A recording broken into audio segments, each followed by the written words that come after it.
ativem o sininho para poderem receber os vídeos, as notificações de que os vídeos foram upados para o canal, para o YouTube, para que vocês recebam, porque o YouTube mudou o método, a forma de notificar as pessoas para receberem os vídeos, né? Não basta mais apenas se inscrever, tem que ativar o sininho, tem que ativar ali a rodinha, a engrenagem, a roda dentada ou o sininho pelo celular para poder receber as notificações, para saber se o canal postou um novo vídeo.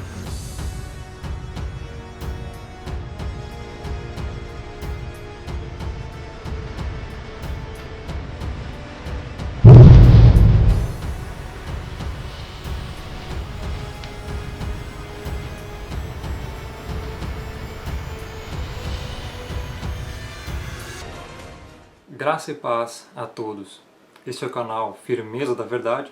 Eu sou Rômulo Marasquim e para quem recém vai começar a assistir esse vídeo, se não viu o primeiro vídeo desta série, eu estou começando uma série de vídeos a respeito do arrebatamento da igreja, nessa área da escatologia, nesse tema escatológico, e este é o segundo vídeo. Se você ainda não viu o primeiro, procure aí no canal, se chama Depois Nós Seremos Arrebatados, parte 1. Nesse primeiro vídeo, eu abordei o capítulo 1 e o capítulo 2 da série. Hoje nós vamos abordar a respeito da má interpretação de versículos isolados. Eu vou abordar alguns versículos, nós vamos analisá-los em grego koiné, que é como o Novo Testamento foi originalmente escrito, e vamos analisar palavra por palavra para nós sabermos se de fato é através desses textos que muitos teólogos e pré-tribulacionistas dispensacionalistas também usam, para nós vermos se a igreja realmente será arrebatada antes da tribulação, durante a tribulação ou no final da tribulação, conforme os textos analisados. A igreja sofrerá a ira de Deus na grande tribulação? O pré-tribulacionismo ensina que Deus não destinou a igreja para a ira da grande tribulação. Portanto, ela não estará aqui na terra durante esse período, segundo eles. Com toda certeza, o conceito pré-tribulacionista de ira de Deus está errado. A ira de Deus, segundo as Escrituras, tem dois significados fundamentais. Um deles é a condenação eterna.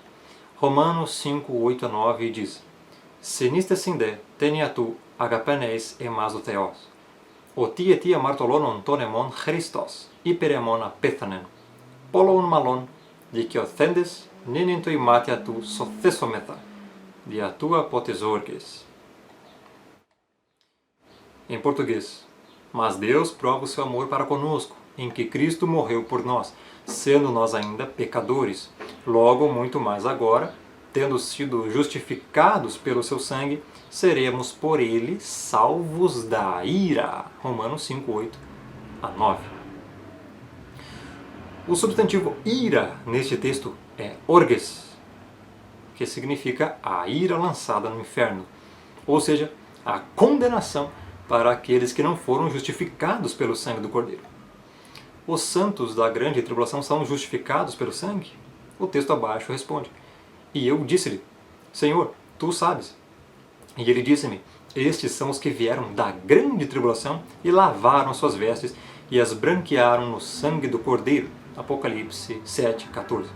Então a expressão ser salvo da ira não é ser retirado da terra antes da perseguição do anticristo, na grande tribulação, mas sim ser salvo da ira de Deus, ou seja, a condenação no inferno.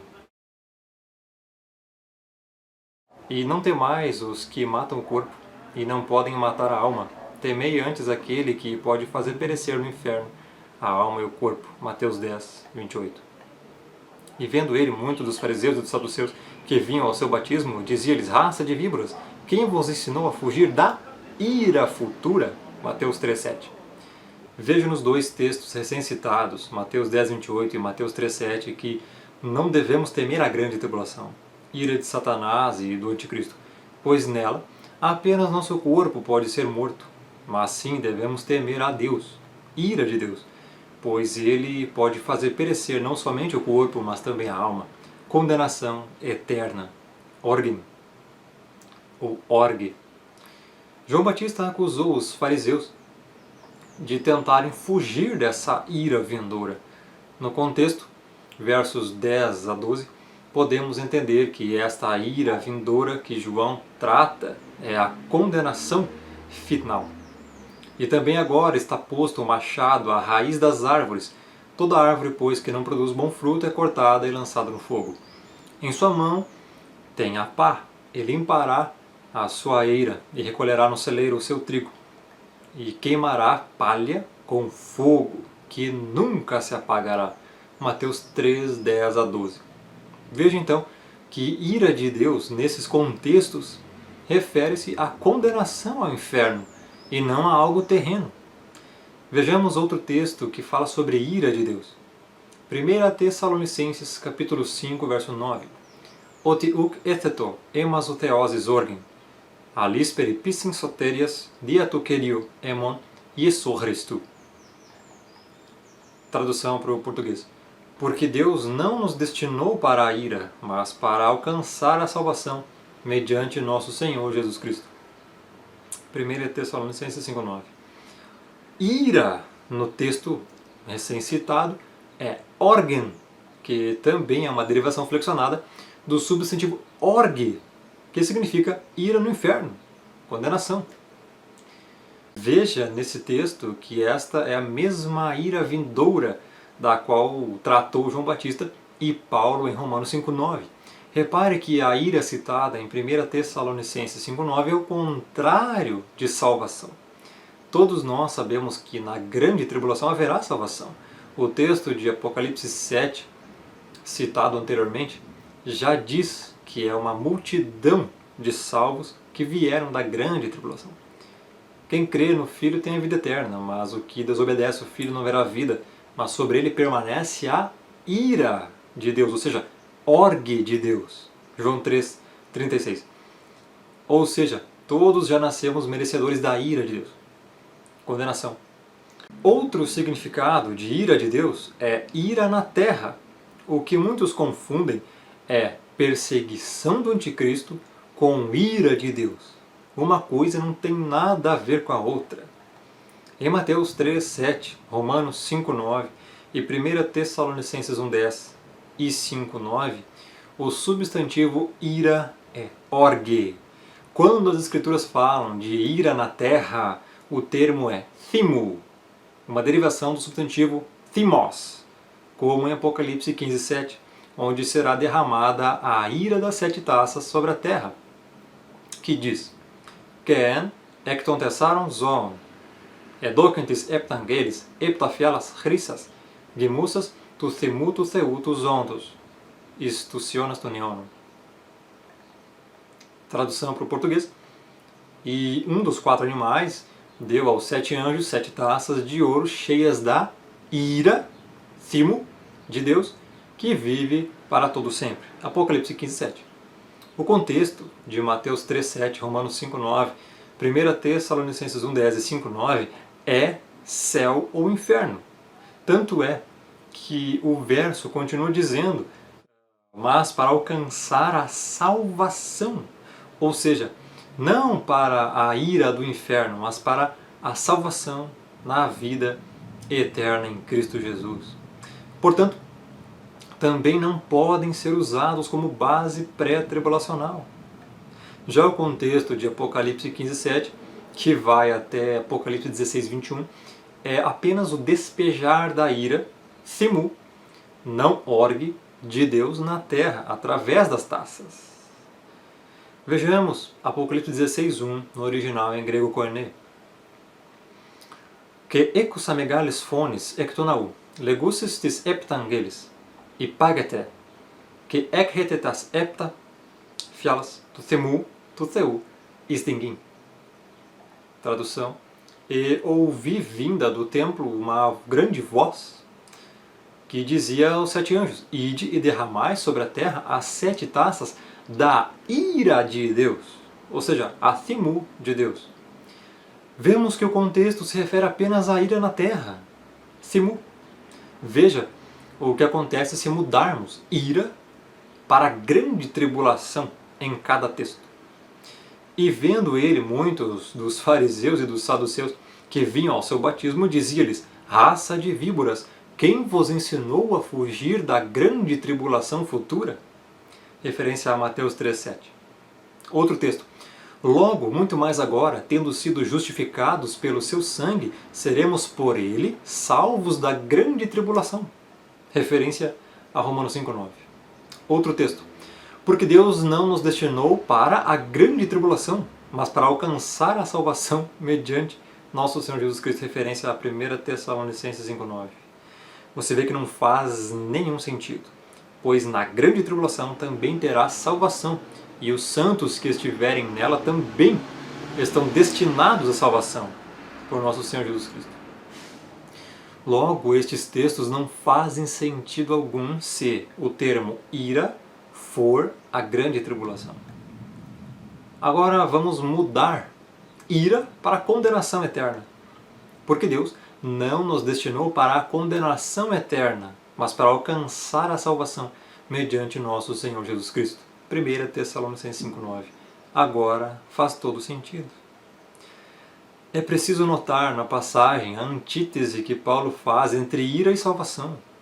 Se seguirmos a labiríntica dedução pré-tribulacionista e associarmos o termo salvação a uma preservação física apenas dos filhos de Deus, com o objetivo de que não sejam atingidos fisicamente por eventos catastróficos, então deveríamos excluir dessa salvação o próprio apóstolo Paulo, pois o mesmo sofreu catástrofes naturais, diversas torturas físicas, tentativa de assassinato por apedrejamento até desmaiar e, por último, a morte física por decapitação, em meio a uma perseguição maligna e uma tribulação impiedosa.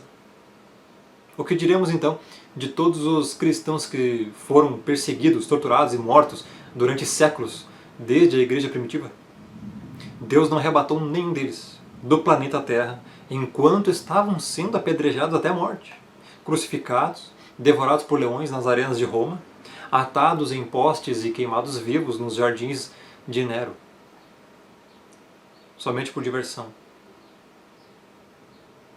Deus não tirou ninguém da terra enquanto a Santa Inquisição da Igreja Católica torturava até a morte milhares de cristãos, derramando o fervente chumbo derretido dentro de seus ouvidos. Sem falar dos outros métodos terríveis de tortura. Porventura, os pré-tribulacionistas pensam que são melhores e mais santos do que os cristãos da igreja primitiva e que serão arrebatados antes da grande tribulação? Eles sofreram e morreram por amor a Cristo e os pré-tribulacionistas pensam que não sofrerão nada?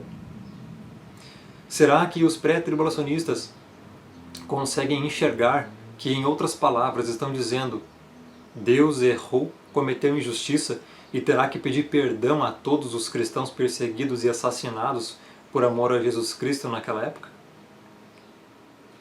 Outra coisa interessante é ver a quantidade de cristãos que estão sendo assassinados pelo Estado Islâmico atualmente, e Deus não arrebatou nenhum deles do planeta Terra ainda.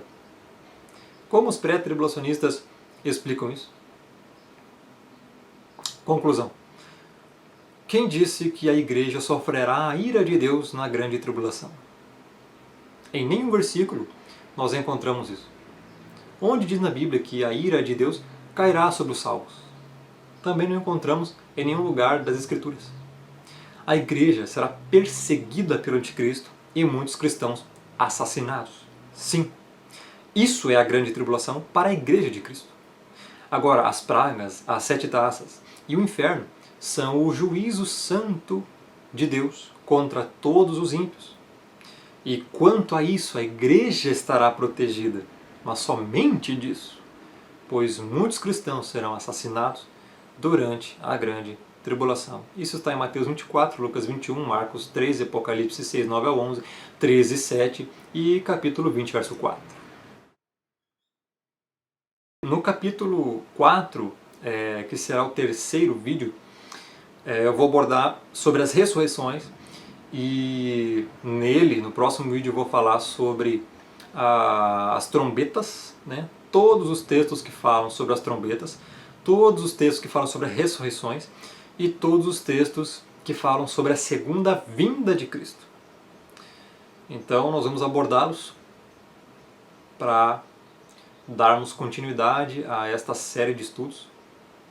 Agradeço a sua paciência e você ter ficado comigo até a este ponto. Peço que você continue a assistir os próximos vídeos, se inscrevam no canal, ativem o sininho para poderem receber os vídeos, as notificações de que os vídeos foram upados para o canal, para o YouTube, para que vocês recebam, porque o YouTube mudou o método, a forma de notificar as pessoas para receberem os vídeos, né? Não basta mais apenas se inscrever, tem que ativar o sininho, tem que ativar ali a rodinha, a engrenagem, a roda dentada ou o sininho pelo celular para poder receber as notificações, para saber se o canal postou um novo vídeo. Então espero que vocês tenham sido edificados pelo conteúdo do vídeo. Se ficou alguma dúvida, assistam novamente, deem pause, ouçam novamente os textos em grego. E nos vemos no próximo vídeo, se Deus quiser, se assim o Eterno quiser. Amém? Glória a Deus.